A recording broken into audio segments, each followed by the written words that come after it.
Hey guys, Level Cap here, and welcome to another episode of This Week in Gaming.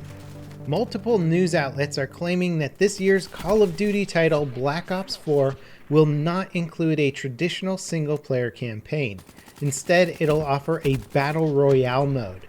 The campaign mode was reportedly dropped because it wouldn't be finished in time for release. Other outlets are saying the Battle Royale mode is being developed to fill that gap and that it might not have 100 players per match. Activision are revealing Black Ops 4 on May 17th. If it doesn't include a campaign, it'll be the first Call of Duty game in their franchise's history without a single player. As for the game's multiplayer mode, rumors are that Treyarch may have been toying around with ideas to make it a little bit more like Overwatch's hero-based design. The changes from the traditional Call of Duty experience apparently didn't go over well in the playtest, leading to developers scaling them back.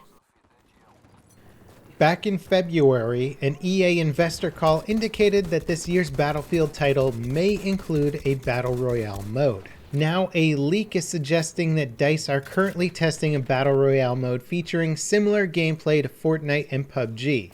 It's just a prototype for now and might be added to the next Battlefield game in a free update after launch. As for the future of Battlefield 1, DICE confirmed they'll continue to release content updates for the game until the end of June.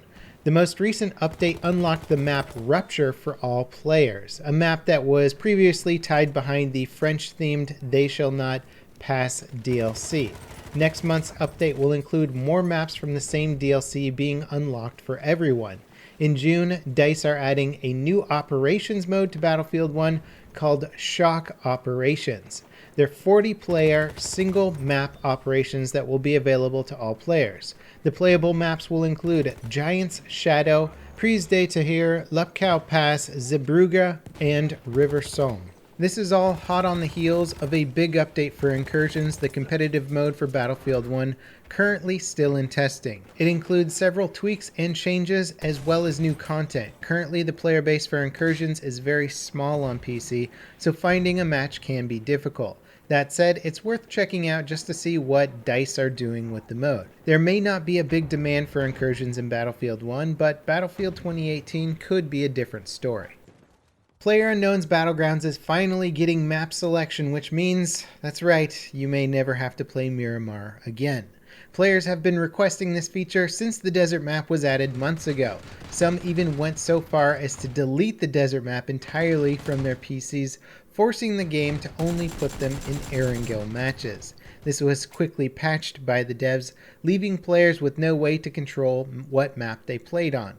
The selection option should be live on the test server soon and will quickly make its way to the live version of the game, assuming that it does work perfectly. The upcoming test server patch will also include a few new things to check out. Actually, right now, a marker indicating the drop plane's flight path has been added, so you can actually plan out your drops before the match starts. This is similar to Fortnite's and serves as a simple visual guide for where and when to drop. Public spectating of custom matches is also being added. PUBG partners with access to the custom match option can set their server to public spectating on or off, and private matches can have their spectator mode locked with a password.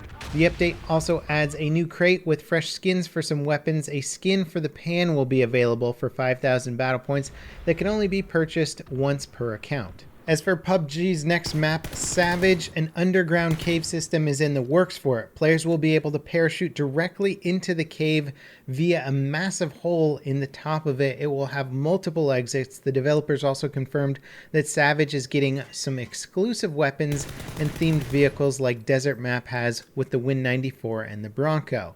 In our final bit of PUBG news, this week's event mode is called Metal Rain. It's an 8-player squad game mode with flare guns that lets players airdrop in an armored UAZ. Also, interestingly, the mode adds some dynamic weather like we saw on Savage to Erangel. So it looks like dynamic weather is coming very soon. Epic are likely releasing Fortnite in China next week. The game's official Twitter account released an image basically confirming the game would be available to the Chinese players starting on the 23rd. Given the massive impact of Chinese players have had on PUBG, both in its popularity and cheating issues, Fortnite players are bracing for the influx of new players. Currently, China accounts for 46% of total PUBG player base and 99% of the total cheaters banned from the game so far. The latest patch for Fortnite also added a new weapon to the game, which is a light machine gun. It also brought back the 50 vs 50 game mode with some new tweaks and changes. Each team drops from their own battle bus. The final circle is visible from the start of the match, leaving players 10 minutes to loot the map, 5 minutes to fight, and another 5 minutes before the circle shrinks to its final size. Supply drops drop 6 at a time every 2 minutes, but only in the final circle. There are also some tweaks to looting and resource drop rates. The first update for the free-to-play Battle Royale game Radical Heights has been released. The game launched in extremely early access last week in essentially early alpha. Many textures, animations, and assets were missing from the game. It also suffered from performance problems and concerns that it might be a pay-to-win title. Fortunately, the update seems to have made some performance improvements for all players. It includes a laundry list of bug fixes, balance changes, and gameplay improvements. Of course, the game is still very rough and has a long way to go before it's finished. If you want my thoughts on the game, be sure to watch my in-depth video I did recently. The cosmetic microtransactions announced for Battlefront 2 last week have been added to the game. They can be purchased directly using the game's real money currency crystals. None of the available cosmetic items have had an effect on gameplay, aside from the obvious visual difference. A new Ewok vs. Stormtrooper mode has been added to the game. Set on Endor at night, Stormtroopers fight to stay alive while waiting for evacuation. Each Stormtrooper that dies ends up becoming an Ewok player that now has to hunt down the remaining Stormtroopers. It's surprisingly intense and scary. I did a whole video of live gameplay in the new mode. Be sure to check that out if you want to see a total change up of what normal Battlefront 2 gameplay is about. The next 2 operators for Rainbow Six Siege have been leaked. Players discovered intro animations for the 2 new Italian GIS operators called Alibi and Maestro. Alibi will likely be able to deploy a holographic decoy of herself. Maestro might have an auto turret that shoots shotgun shells. As for weapons, references to an SMG called the Storm MX4 and a light machine gun called the Ameli MG82 were included in the leak. There are also 2 revolvers in the leak, the Rhino D40 and the Belief 410. Some players are speculating that the Belief 410 could be a revolver that shoots shotgun shells like the real Taurus Judge revolver that shoots 410 shotgun shells. As for when the new operators will be added to the game, it's likely Ubisoft will reveal them during the Rainbow Six Pro League event happening on May 19th and the 20th. When it comes to Overwatch, the PvE map Rialto that was added to the game for its ongoing Retribution mode has been added to the PTR as a PvP escort style map. It's been reworked to support that mode and was changed to a daytime map. So it looks like a new PvP map is coming to Overwatch. The teaser trailer for Serious Sam 4 Planet Badass has been released. The game was initially teased back in 2014, but has been on the back burner since then. The devs are promising the new game will be the biggest game in the franchise and will actually feature locations aside from the desert areas for once. And in our final story this week, AMD's latest CPUs have been released. Called RYZEN Plus, the new processors are essentially a minor improvement over the original Ryzen CPUs that launched last year.